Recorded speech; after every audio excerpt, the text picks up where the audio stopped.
안녕하세요. 동양경제연구원 윤태균 팀장입니다.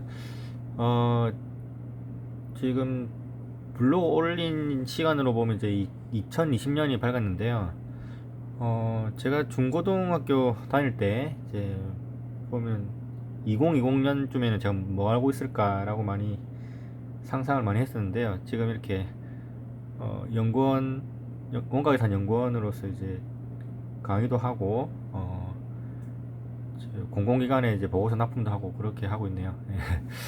새해 복 많이 받으시고, 이번 시간은 그 요즘 많이 하고 있는 이제 통학버스 이제 3월 달에 계약을 이제 보통 하시는데, 계약기 때 그럼 이제 1월 초쯤에는 이제 계약을, 그러니까 문가 의뢰를 하시거든요. 보통 1월 초 중순에 많이 하시니까 이걸 하면 좋겠다 싶어서 이제 하는 거고요. 통학버스도 마찬가지고, 뭐 이제 봄 가을에 주로 많이 가는 차량임차, 학교 차량임차 원가 계산에서 이제 주로 하는데, 이게 핵심이 노무 시간하고 거리 계산입니다. 차량에 대한, 어쨌든 차량에 대한 거잖아요. 차량하고 차량을 움직이는 이제 기사분, 요거에 대해서 이제 하는 건데, 어 노무 시간을 보통 이제 노임 직종은 이제 뭐 다른 이제 다음에 또 설명할 일이 있겠지만, 노무 시간은 8시간, 하루 기준으로 봤을 때 8시간을 줘야 되는 경우도 있고요. 아니면 그 밑으로 줘야 되는 경우도 있어요.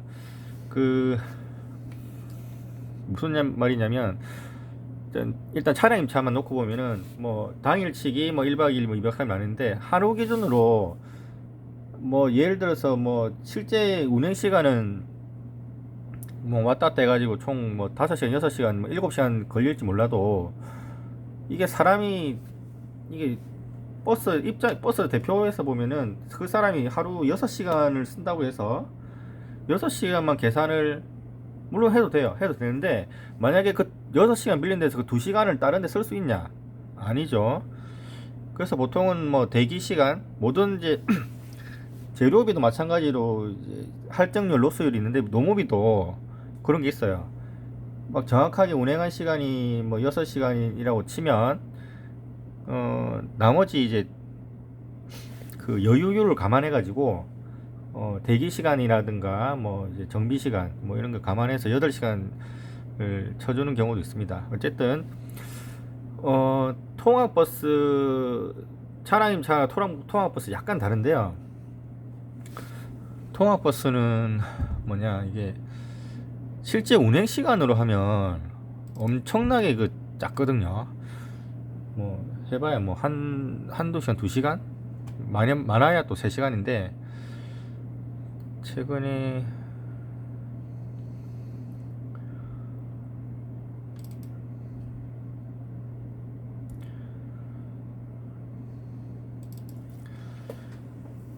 산천고등학교에서 의뢰 들어온 거 한번 볼까요? 여기 보면은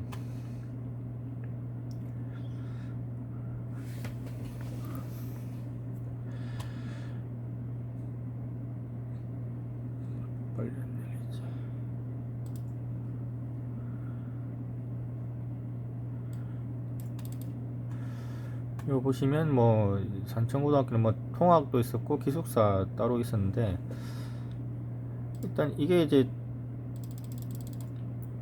인건비에서 이제 운행 시간은 보시다시피 이제, 한 시간 다 합해서 한 시간밖에 안 돼요. 한 코스만 잡으면 뭐 그 대기 시간, 준비 시간 뭐 포함해서 이제 총 3시간을 잡았는데, 이게 실제 운행 시간, 그러니까 이게 총 여유율을 감안한 총 시간을 뭐 4시간, 5시간, 6시간 이렇게 뭐 이렇게 하는 경우, 이렇게 하면은 밑에 이제 노임 단가 직종을 넣어서 뭐 노임 단가 부분이 있는데, 이거를 이제 조정을 해도 되죠. 근데 이제 중요한 거는 학교마다 이제 통학버스 예산이 내려오는 게 다르기 때문에 이게 조금 고심해 봐야 됩니다. 보통 25에서 30 정도 되거든요. 뭐 일단 30에서 보통 왔다 갔다 한다 보시면 되고요. 그 다음에 이제 거리, 차량 임차하고 이제 통학버스는 거리 동호 시간 말고 다음 중요한 게 거리 계산하면 두 가지만 계산하면 끝이거든요. 일단은 통학버스는 거리 계산을 저희가 따로 안 합니다. 그 학교나 공공기관에서 주신 걸 바로 쓰는데요. 그 기사분들 이제 미터기 직접 제시해가지고 해야 되는데, 왜냐면 이게 정류장 이름이 무슨 참 세밀하거든요. 통학버스는 무슨 땡땡 문방구와 뭐 땡땡 사거리에서 몇 미터 뭐 하여튼 이런 식으로 구체적으로 하기 때문에 이제 네이버로 뭐 찍어가지고 해서 정확하게 계산이 안 나오더라고요. 그래서 제가 미리 그 요청을 합니다. 요청을 하고, 만약 신규 학교에 완전 처음으로 이제 통학버스를 신설한다 하면은 그때는 미터기를 못 찍기 때문에 일단 대략적인 길 노선을 좀 알아본 다음에 이제 하는 거고요. 보통은 차량 임차 원가 계산할 때 이제 거리 계산은 어떻게 하냐면요. 네이버에서 길찾기를 검색해 가지고요. 예를 들어서 이제 제가 해운대 고등학교 나왔는데, 해운대 고등학교에서 출발한다. 그래가지고 이제 처음 가는 곳이 이제 뭐 전쟁기념관이다. 서울에 외국인도 많이 자주 가는 곳이죠. 전쟁기념관 검색해서 뭐 이걸 찍어도 되고, 어쨌든 길찾기 먼저 눌러봅시다. 눌러보고 하면은 이게 대중교통 먼저 나오는데, 다른 경로 보기를 누르면요,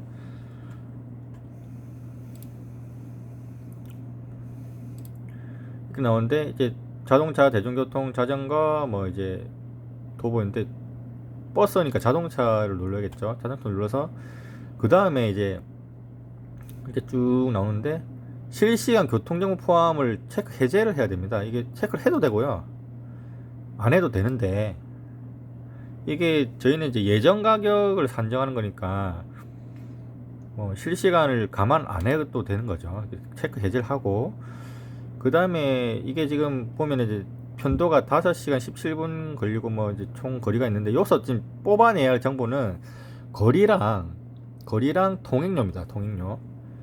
거리가 이제 402.11km 되고요. 그 다음에 통행료가 22,500원입니다. 이게 요거 느낌표 보시면 뭐 미리 지정을 해놨는데요. 설정이 바뀌었다면은 설정을 해서 대형차, 경유, 뭐 대형차만 하면 됩니다. 뭐 경유 뭐 리터당 연비 뭐 3.5km, 이거는 제가 뭐 대략 한 거고요. 보통 차량 임차는 연비가 3.5입니다. 3.5.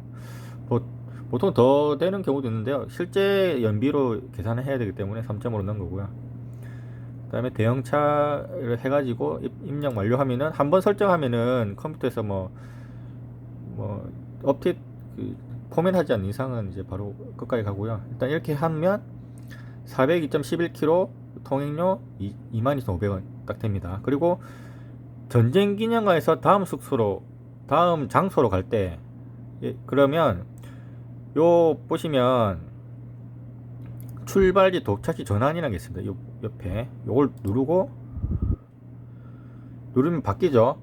그럼 출발이 전쟁기념관이 됩니다. 전쟁기념관 그대로 놔두시고 이제 도착해서 바꿔야 되죠.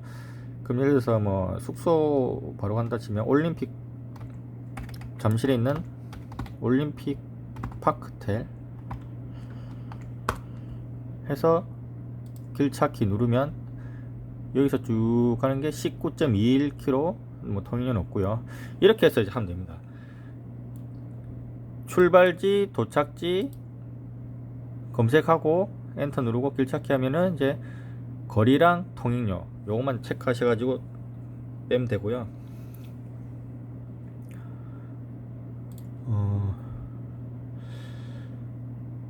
또 뭐가 있을까요? 하나만 더 직종을 잠깐 설명하면은, 노임 직종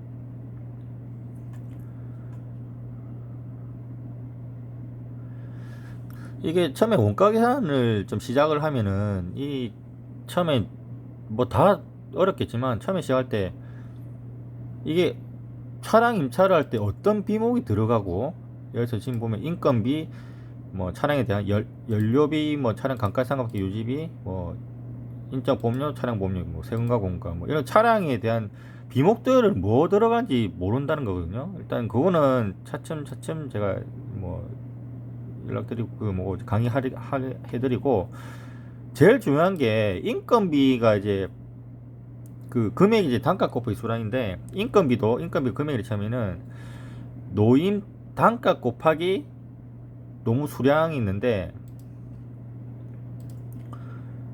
일단 노임 단가 구하려면은 그 정부 원가 계산은 이제 노임 단가를 이 버스 회사가 직접 하는 그런 단가가 아닙니다.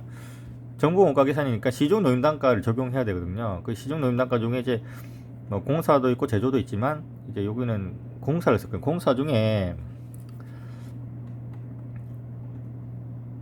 건설기계 운전사를 왜 넣는 이제 뭡니까, 이 과정을 이거 아무도 전국에 뭐 연구원도 아무도 잘 모르시던데, 건설기계 운전사 왜 넣냐면요, 이게 지금 두 가지 걸 이제 법이라고 해야 되나, 두 가지 거를 교차로 해가지고 채를 걸러낸다고 보시면 된다. 가로 세로. 일단은 도로교통법상